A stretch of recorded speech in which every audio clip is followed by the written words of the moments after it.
Abra sua Bíblia em 1 Coríntios, capítulo 1, versos de 18 a 25.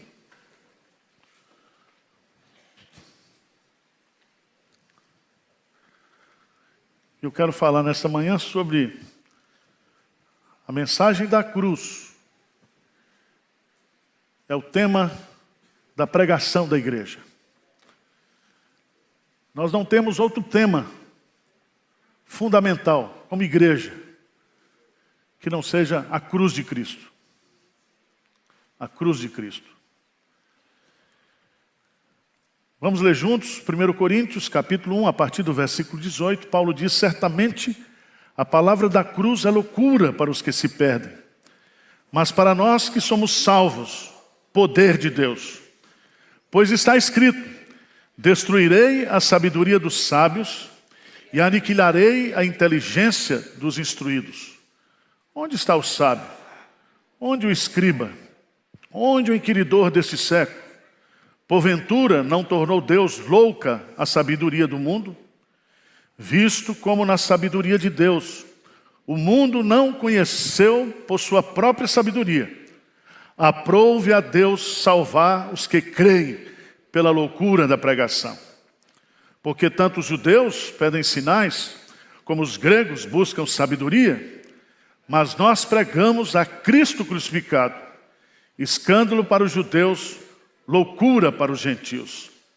Mas para os que foram chamados, tanto judeus como gregos, pregamos a Cristo, poder de Deus e sabedoria de Deus, porque a loucura de Deus é mais sábia do que os homens, e a fraqueza de Deus é mais forte do que os homens. Amém. Meus prezados irmãos, todas as religiões do mundo,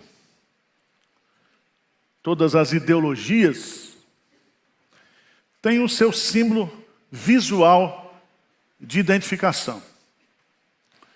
Então, se você é comunista, seu negócio é o martelo e a foice. Se você é nazista, então você põe a suástica lá. E agora está na moda o quê? Você gravar no próprio corpo, não é isso? Fazer uma tatuagem. O judaísmo tem como símbolo a estrela de Davi. O islamismo tem aquela lua decrescente. E qual seria o símbolo do cristianismo? A cruz. Então, se você está com vontade de tatuar alguma coisa, tatua a cruz, tá? Não é a cruz de cabeça para baixo, porque a cruz de cabeça para baixo é um símbolo do satanismo. É a cruz. E Paulo, ele chega a dizer em Gálatas que nós não temos em que nos gloriarmos, exceto na cruz de Cristo. E Paulo, então, convivendo com essa igreja de Corinto, essa igreja era uma igreja difícil, era uma igreja soberba, era uma igreja orgulhosa, era uma igreja que tinha contato com as filosofias gregas da época. E pelo fato de ter esse contato, mesmo depois da conversão, eles estavam tendo preferências por oradores, por pregadores. Eles estavam querendo levar uma mensagem para o mundo de então, uma mensagem palatável, uma mensagem que não era a cruz de Cristo. E Paulo aqui nos dá uma aula de marketing religioso. Veja lá no versículo 22. Versículo 22, o que diz aí? Porque tanto os judeus pedem sinais, como os gregos buscam o quê? Sabedoria. Mas nós pregamos a Cristo crucificado. Presta atenção. Paulo está dizendo aqui o que o mercado pede. O que as pessoas querem ouvir. Vocês sabem que no final do século passado, o marketing a ciência do marketing, foi introduzida na religião pela chamada teologia da prosperidade. E a teologia da prosperidade, ela trabalha usando os princípios do marketing. Ela identifica necessidades e depois ela produz ou faz produtos religiosos para atender essas necessidades. Uma igreja muito famosa aqui no Brasil, que trabalha com esses princípios, coloca lá, segunda-feira é a segunda-feira do empresário. A terça-feira é a terapia do amor. Quarta-feira, descarrego.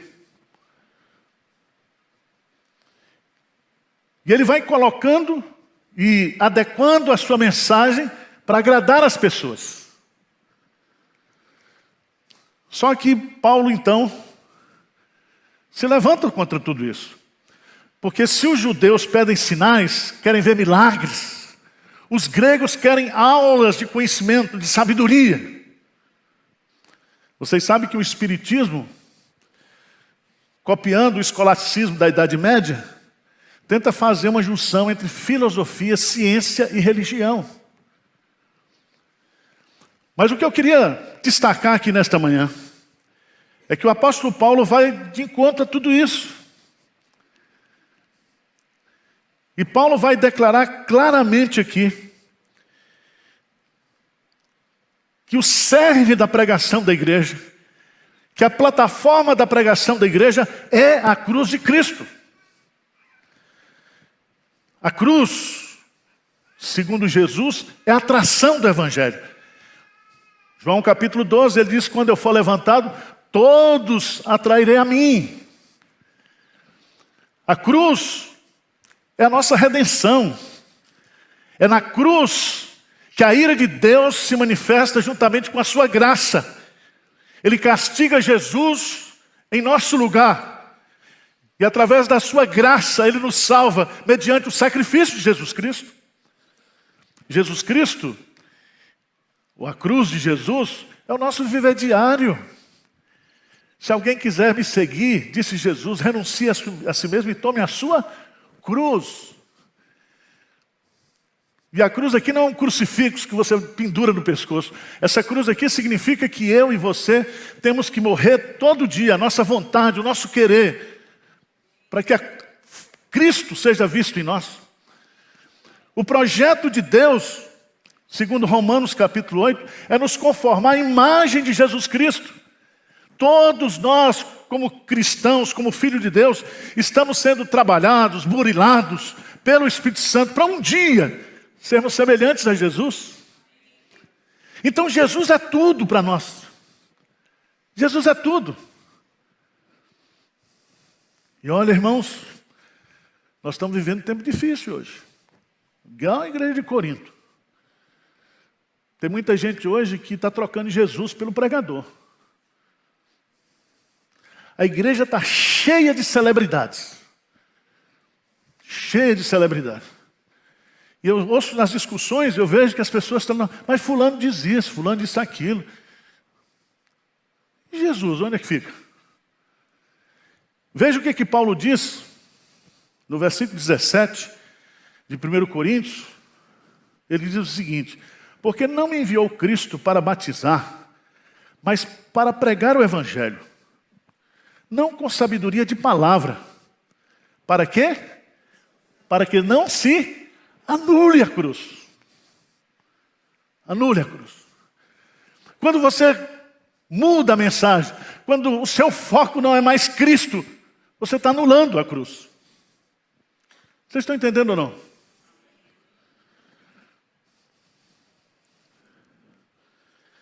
Vamos ver a eficácia da mensagem da cruz. Veja no versículo 18. Paulo diz: certamente a palavra da cruz é loucura para os que se perdem, mas para nós que somos salvos é o poder de Deus. Presta atenção, Paulo está dizendo o seguinte: a sabedoria humana, ela é impotente para resolver os problemas espirituais do homem, principalmente no que concerne a sua salvação pessoal.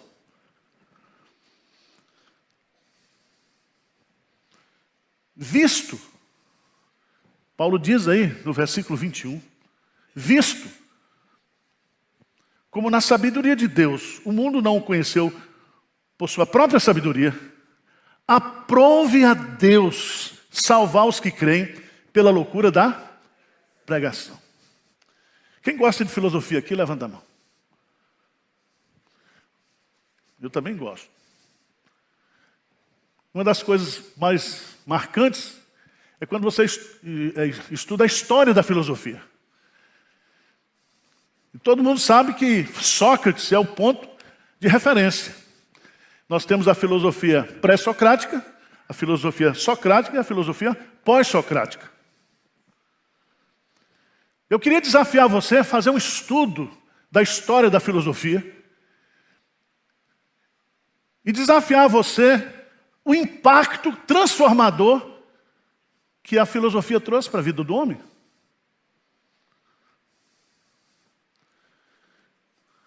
A filosofia traz questionamentos, a filosofia abre portas, a filosofia tenta responder às questões mais sérias da vida, mas a filosofia, a sabedoria humana não resolve. Quem resolve é Jesus. Quem transforma é Jesus. Quem liberta é Jesus. Quem salva é Jesus. Então Paulo está dizendo, a sabedoria de Deus é mais poderosa que a sabedoria humana. A cruz é a sabedoria de Deus. A cruz é a loucura de Deus. A cruz é o poder de Deus. Amém? Segundo argumento que ele vai usar é que a cruz, que a sabedoria de Deus é mais poderosa que a sabedoria humana. Segundo argumento, a sabedoria de Deus triunfa sobre a sabedoria humana. Paulo vai citar aí, por favor, veja no versículo 19, uma citação do profeta Isaías. Veja no versículo 29. Pois está escrito, destruirei a sabedoria dos sábios e aniquilarei a inteligência dos instruídos. Alguns irmãos lá na igreja de Corinto estavam no mesmo caminho de Israel. Eles estavam trocando, substituindo a revelação de Deus pela sabedoria humana. Dá um pulinho, por favor, lá em Jeremias, capítulo 9.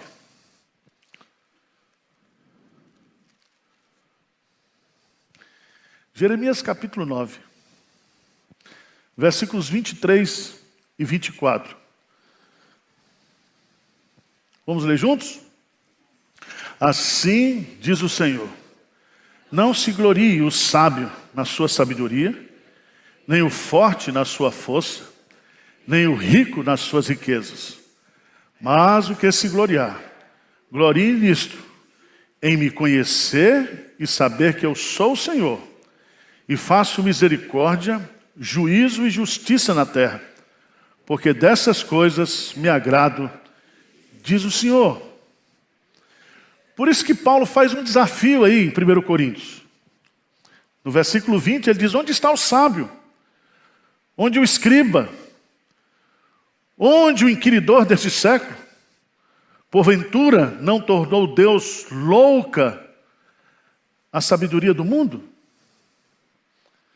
Paulo já coloca isso lá em Romanos capítulo 1. Veja lá, Romanos capítulo 1. Paulo vai colocar isso de uma forma bastante forte. No versículo 21, ele diz assim, porque tendo conhecimento de Deus, não o glorificavam como Deus, nem lhe deram graças. Antes se tornaram nulos em seus próprios raciocínios, obscurecendo-lhes o coração insensato, inculcando-se por sábios, em outras palavras, dizendo, nós somos sábios, nós somos sábios, nós somos sábios, nós somos sábios. Diz o texto, tornaram-se loucos. Tornaram-se loucos. E mudaram a glória de Deus incorruptível, em semelhança da imagem de homem incorruptível, bem como de aves, quadrúpedes e e répteis. Irmãos, a soberba humana, ela é destruída pelo poder do Evangelho. Eu e você, quando nós formos tomados pela soberba, olha para a cruz. Porque a cruz mostra que nós não somos nada. A cruz mostra que nós não somos tão sábios como nós pensamos aos nossos próprios olhos.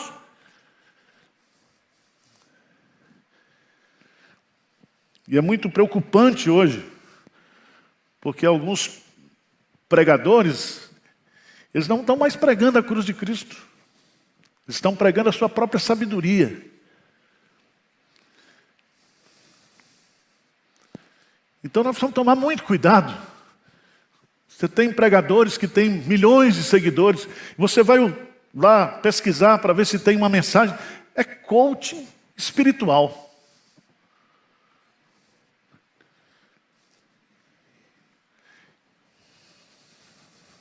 Mas vamos lá. Terceiro argumento usado por Paulo. Paulo diz que a cruz, que a sabedoria de Deus é mais poderosa que a sabedoria humana.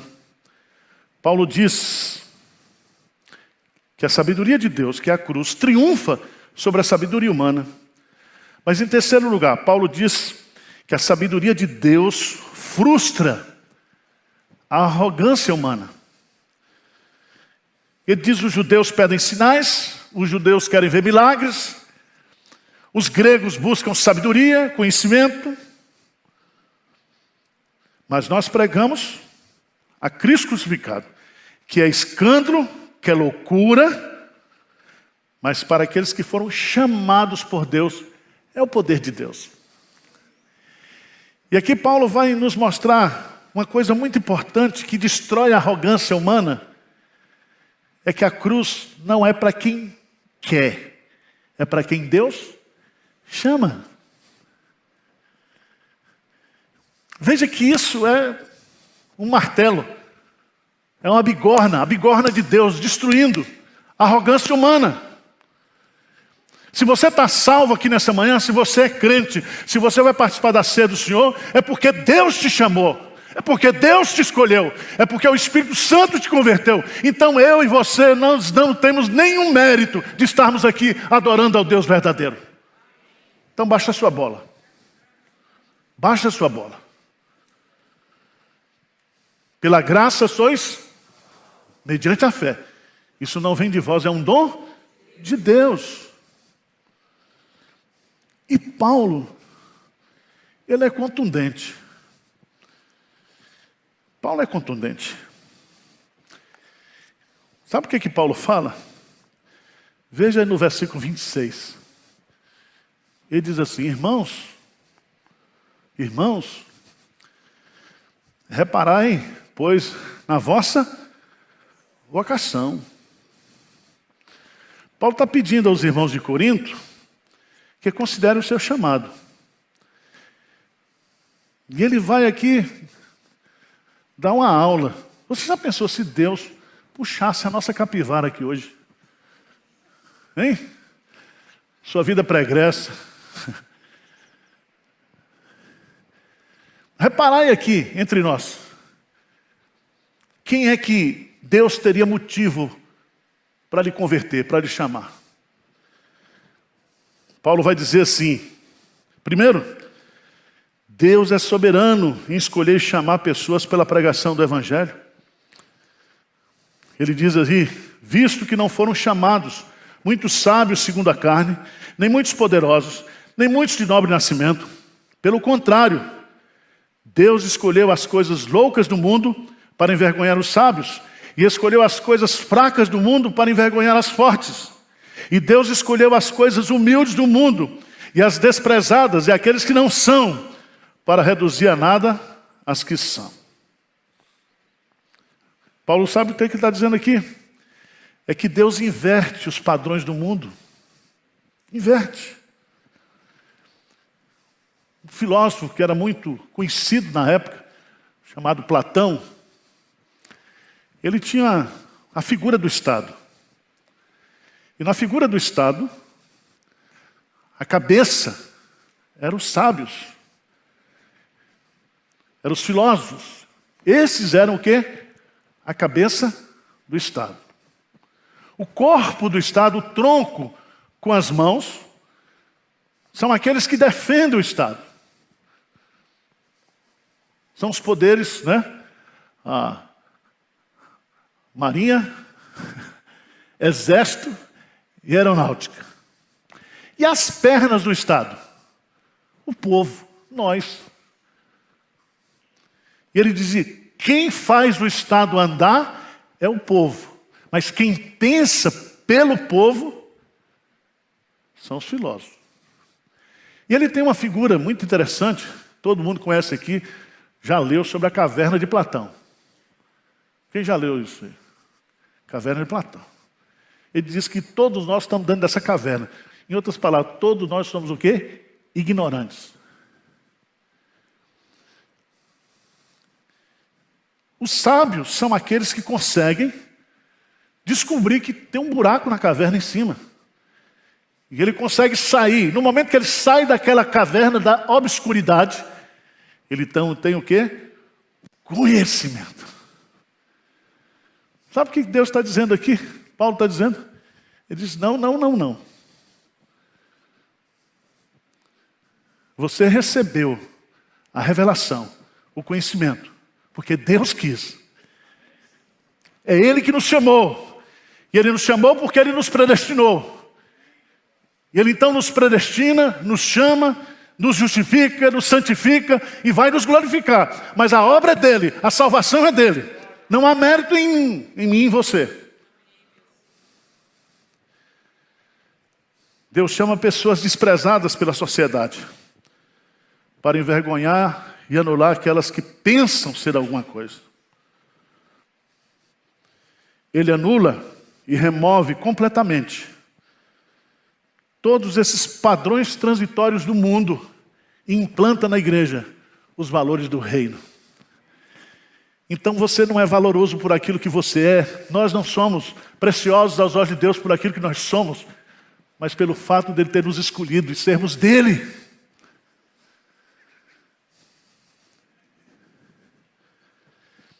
Veja no versículo 29.